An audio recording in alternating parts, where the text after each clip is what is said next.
Mga kabalyero, ito yung mga ginagawa ang anting-anting. Ano ginagawa mo, pare? Nag-aasa pala, nag-aasa.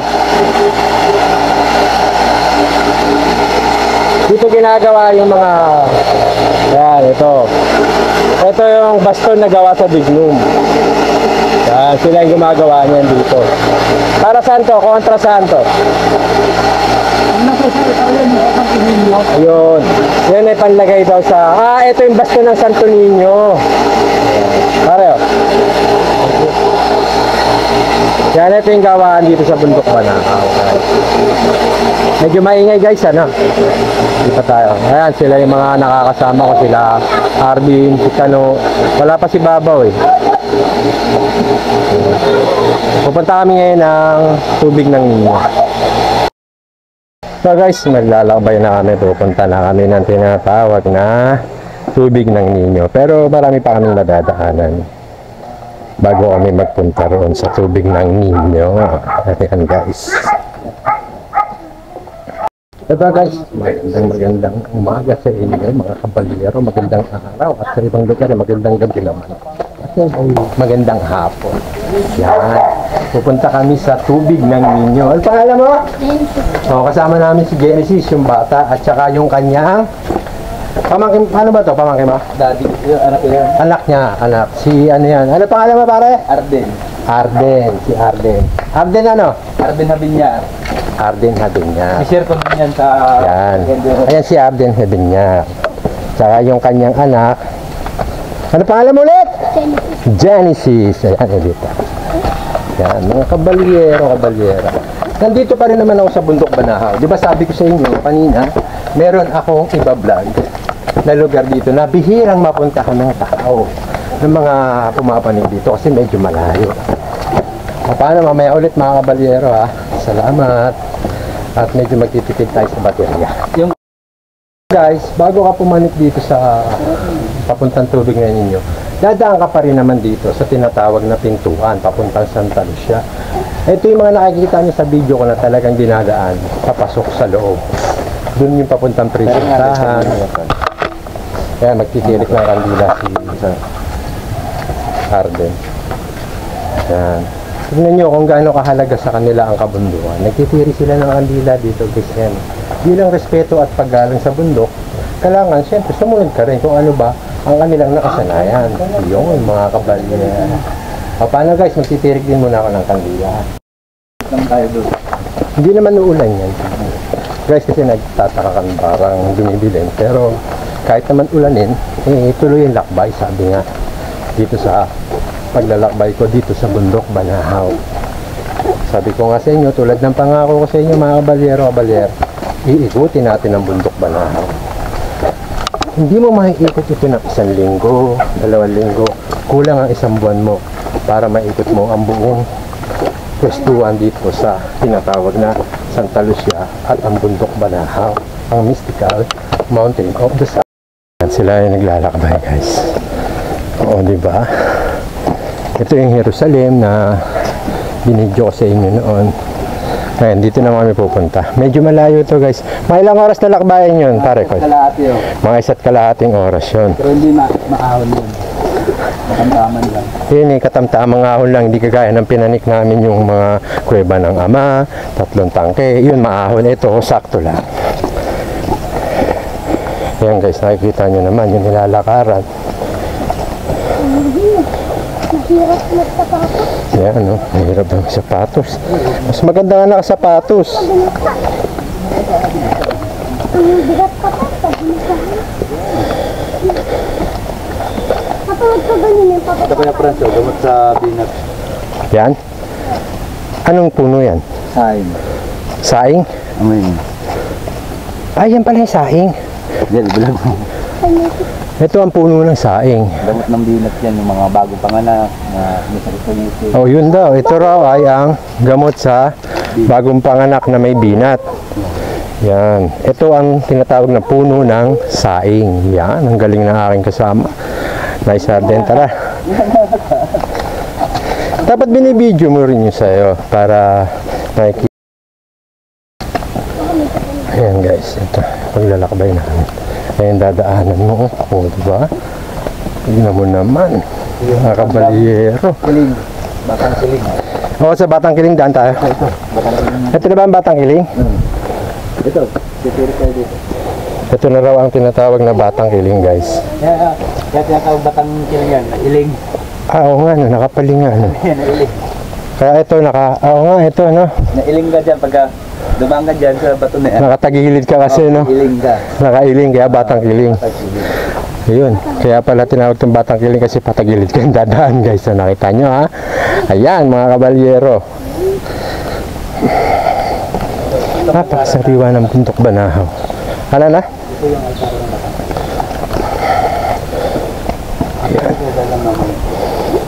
Ito, pinipwestuhan to, di ba? Oo, dito pag mahal na araw. Pag mahal na araw, ito guys, yan ay nilalagyan ng tent ng mga namamanata dito sa bundok Banahaw. Yan guys. Yan. Tuloy ang paglalakbay. Medyo mabilis itong aking mga kasama sa paglalakbay ay. Ito ang Batang Kiling. Mga kabalyero, ito naman ang tinatawag na lugar ng Batang Kiling. Yan. Pangalan nyo naman guys, gano'ng kasariwa itong lugar na to. Yan ang mamakita mo sa Batang Kiling guys. Yan. May mga santo, lumang santo, tapos merong parang malaking bato na nakatagilid. Ayun o. O diba guys, gano'ng kahiwaga ito. Ayan ang Batang Kiling guys. Tapos sariwang sariwa. Yan. Ayos yan naman, yung mga santo. Ayan o, Genesis naglalaro. Yan guys, nakita nyo. Yan ang, tingnan nyo pangalan. Batang Kiling. Ito ang tinatawag na Batang Kiling na pwestuhan dito sa bundok Banahaw. Paano mga kabalyero? Ito yung tinatawag na Batang Kiling. Napakasariwa talaga ng bundok Banahaw. Nakita nyo naman yung mga dinadaanan dito. Talaga namang naglulumot pa. Ito ay isang virgin forest. O paano? Maglalakbay kami mga ulit mga kabalyero. At medyo malayo-layo ba ang aming lalakbayan. Yan, parang yun naman. Ayan, may mga... Yan. Ano pangalan mo, Kuyang? Mario po. Mario? Mario ano? Mario po, Batang Kiling. Para yung piltan nyo, Batang Kiling Rekto. Oo, yan. Siya yung parang namamahala dito sa Batang Kiling, si Kuya Mario. Paano kuya? Alis na muna kami, ha? Salamat, Kuyang. Aray ko. Poging kabalyero, kuya. Oo. Ayan.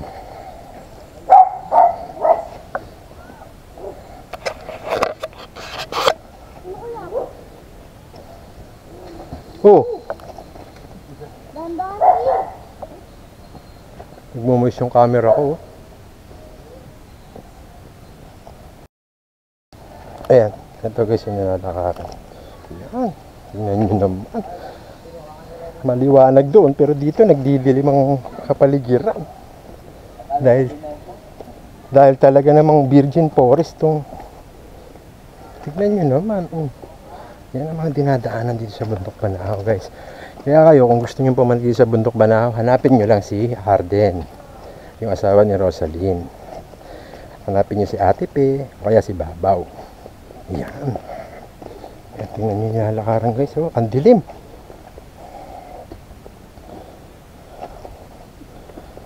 Aray ko. Dito mga kabalyero, tingnan nyo, medyo dilim yung paligid. Siguro galing sa ulan. Ang dilim mo. Wow. Sariwa. Ang lamig dito mga kabalyero. Talaga namang sulit ang paglalakbay dito sa bundok Banahaw. Yan. Ang susunod natin pupuntahan ay ano? Yapak na yun ninyo. Yun, sa Yapak naman kami ng ninyo. Tapos na yung Batang Kiling, ngayon yung Yapak ng ninyo. Tapos sa Yapak na yun ninyo, diretso na tayo sa Patriarka. Patriarka sunod. Tapos Yapak ng ninyo, Patriarka, tapos Ninyo na. Tubig ng ninyo. Yan.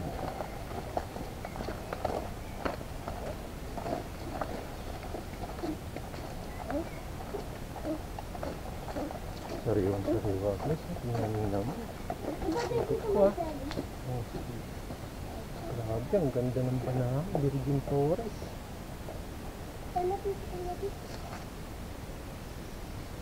Diba guys, nagmumas nga yung camera ko. Ang lamig kasi. Ayan. O, ayan mga kabalyero. Pagpapatuloy ng aming paglalakbay papuntang Yapak ng Niño. Ayan sila. Mag-ama sila. Si Genesis at saka si Arden. Sila ay mga lokal ng bundok Banahaw. Ito yung pulo ng Gumamela Series. Ayan ba yung puno ng Gumamela Series? Yung Rosa Mystica? Oh, yan. Ito pala yon guys, yung binablog ko. Ang laking puno oh. Halos hindi mo maakap no. Grabe, ang taas ng puno guys, ang laki. Ayan, puno na Gumamela Series yan guys. Yung tinatawag na Rosa Mystica. Grabe, ang laki. Punta ka nga doon Jen, para makita nila Genesis. Tingnan niyo yung bata ah. Sasandal siya sa puno kung gaano kalaki. O ayan siya, ganyan kalaki ang puno na yan. Tignan nyo, ang laki ng puno mga kabalyero. Yan ang makikita mo dito sa bundok Banahaw, sariwang-sariwa, Virgin Forest. Ayan si Genesis, pinakita ko sa inyo. Siya yung nasa ilalim ng puno na yan, napakalaki talaga. O sige na Jen, salamat ha. Pakita lang natin sa kanila. Ang laki. 6 size lang ako sa lambutin. Yan yan. Kala mo, ano lang eh. Si Genesis, kala mo lagi hindi winding maliit eh. Ang laki. Yan ang puno ng Gumamela Series. O, paano? Tara na. Ang laki ng puno, no, guys? Pag si Baba kasama mo, tutulog na. Oo nga. Si Baba wala rin alam yun. Ako ba nagtuturo kay Baba minsan? Pero okay din naman kasi natututo na rin. Kailangan, ginagawa yung pagkat, alam mo at yung Oo nga. yung kailangan ng ginagawa. Pero guys, pag kayo naglalakbay dito, eh mag-ingat din kayo kasi mahirap rin yung mga nilalakaran. Ayan, may mga nakatira dito, pero yan ay mga lokal dito. Wala naman mga papeles yung bahay nila. Yan ay mga nakisuyo lang sa DANR para makapagtayo sila ng titirahan nila dito. Ayan, may mga bahay. Actually, simbahan to guys. Simbahan ng ano to? Yapak? De La Paz? Ito naman guys, ito yung simbahan ng De La Paz. Yan. Marami santo talaga dito. Mahirap, ayaw pumasok, naka-stepping kasi ako guys eh. Pero ito ang simbahan ng De La Paz. Matadaanan mo rin to pag ikay papunta ng tubig ng Niño. Yan. Yan may mga bata.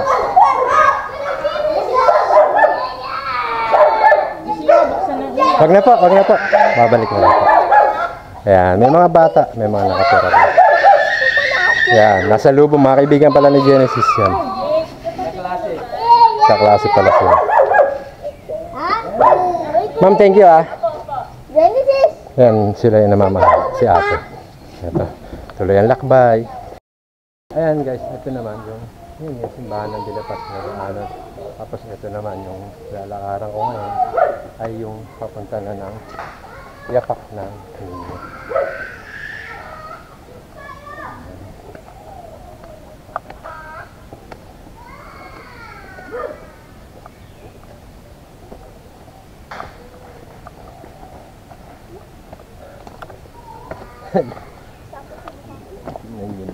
Napakasarap naman maglakbay dito. Ano lang dito, malamig pero pinapawisan ka. Kasi nga siguro pagod ka. Kasi malayo na yung nilalakbay mo. Pero hindi yung kagaya na pagka naglalakbay kayo, halos pawis na lang pati yung kilikili mo ay. Ha? Okay, sige. Ito guys, may papakita kami sa inyo. Ito na guys, nakarating na kami sa tinatawag na Yapak ng Niño. Tirik tayong kandila. Yun yung ginagawa niya. Bro. Yun ang ginagawa niya, yung ayan, ang tapak-yapak ng Niño. Ito yun, di ba? Yan. Ito yung pinakayapak ng Niño. Tingnan nyo, hindi siya, ayan, yung yapak ng ninyo. Ang ginagawa dito guys, igaganyan mo raw ang kamay mo, tapos ilalagay mo sa tuhod mo. Para malaki. Pampatibay daw yan ng tuhod. Yan, gaganyanin mo raw. Siyempre, sama mo ng panalangin. Huwag naman para ka lang nagpahid na kung ano-ano. Naglalaro. Oo. Sama mo ng pagdarasal. Yan. Ang ginagawa dito, magtitiri ka ng kandila. Kagaya niyan, gagawin ni Arvin. Ito ang tinatawag na yapak ng ninyo. Tingnan nyo naman guys, ang dami talaga rito hiwaga sa bundok Banahaw. Yan, magtitirig din ako ng kandila guys. Magtitirig din ako ng kandila dito sa top yapak ng ninyo. Huwag na dito na. Ito ang kaugaliang nakakasanayan pag ikaw ay pumapanata dito sa bundok Banahaw o namamanata sa bundok. Pero hindi naman pumapanik lang dito para mag-usyoso. Pero normally, ang pumapanik dito ay kagaya namin na namamanata.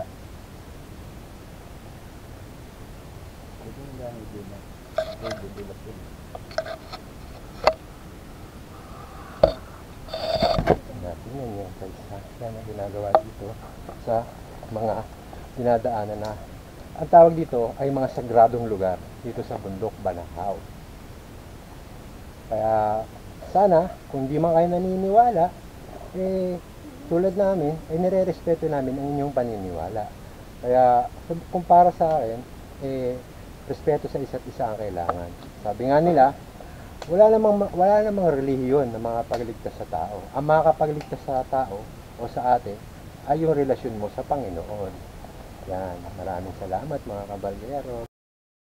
Mga kabalyero, ito naman, papunta na kami sa tinatawag na patriarka. Ano naman na makikita natin sa patriarka? Kuweba. Yun, meron kaming madadaanan na kuweba doon sa tinatawag niyang patriarka. Anong nasa loob ng kuweba? Altar din yun doon. Meron din mga altar. Sagradong lugar din yun guys, yung patriarka. Yung patriarka kaya tinatawag na yung pinagawa ni Noah ng barko. Narinig nyo guys? Ang patriarka ay ang lugar na pinagawaan ni Noah ng barko. Doon, yung mga gamit niya nilagay, ganon. Doon siya nag-assemble ng barko. Yun, oh, kita nyo, doon nag-assemble ng barko si Noah, doon sa patriarka. Makikita natin dito yan guys. Kaya sabi ko sa inyo, halos yun nandito ay parang mga nasa Biblia, nakasulat.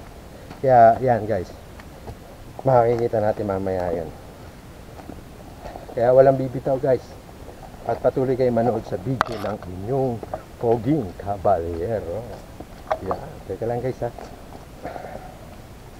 Medyo mahirap ang daanan guys.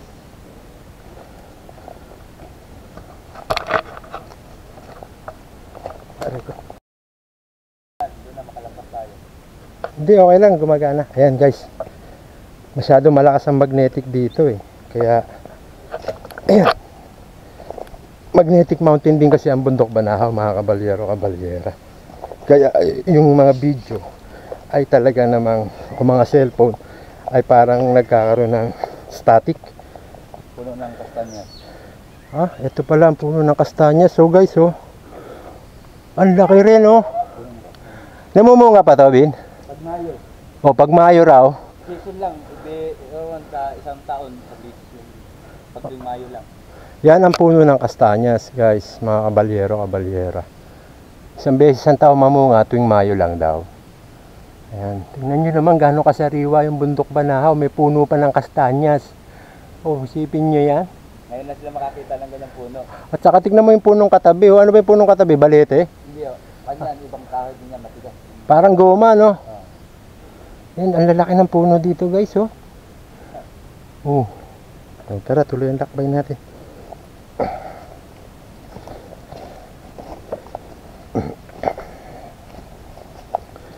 Yan, mga kabalyero. Saan? Espiritu Santo? Oo, noon, bata pa ako, kasama ko Tatay Emo. Ito na yung puno ng kastanya, yung bunga niya. Bunga na to? Ito na yung yung simula buto hanggang katawan. Ah, ito. Pwede pala tayong kumuha, no? Itanim. Pwede may tanim yun. Oh? Pwede may tanim sa patas. Kaya na ba, pagalitan tayo ng DNR? basta yun lang. Hindi naman kami. Dati nagkumukuha din kami ng binibili sa amin sa puti. Oh, ito ang pinaka ano ng ito na yung pinaka ano niya, no? Mula ba to? Simula buto, tumubo na siya, magiging puno na rin to. Ito yan guys, magiging puno na rin to. Ito ang tinatawag na kastanyas. Yan, pagka pinalad, pwede tayo makakuha niyan guys. Tara. Mamaya baka makakuha.